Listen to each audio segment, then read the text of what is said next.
नवरात्रि के दूसरे दिन माँ ब्रह्मचारिणी की पूजा होती है। बता दें कि ब्रह्म का अर्थ तपस्या से है। माँ के ये रूप अपने भक्तों और सिद्धों को अनंत फल देने वाला है।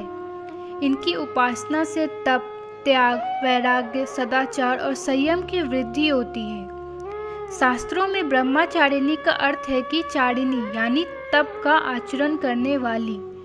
देवी का यह रूप पूर्ण ज्योतिर्मय और अत्यंत भव्य है।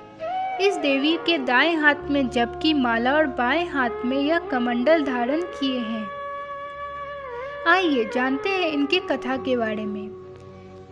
पूर्व जन्म में इन देवी ने हिमालय के घर पुत्री रूप में जन्म लिया था और नारद जी के उपदेश से भगवान शंकर को पति रूप में प्राप्त करने के लिए घोर तपस्या की थी। इस कठिन तपस्या के कारण इन्हें तपचारिणी अर्थात ब्रह्मचारिणी नाम से अभिहित किया गया। 1000 वर्ष तक इन्होंने केवल फल फूल खाकर बिताए और 100 वर्षों तक केवल जमीन पर रहकर शाक पर निर्वाह किया।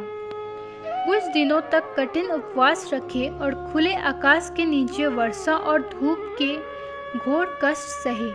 3000 वर्षों तक टूटे हुए बेलपत्र खाए और भगवान शंकर की आराधना करती रही। इसके बाद तो इन्होंने सूखे बेलपत्र खाना भी छोड़ दिया। कई हजार वर्षों तक निर्जल और निराहार रहकर तपस्या करती रही।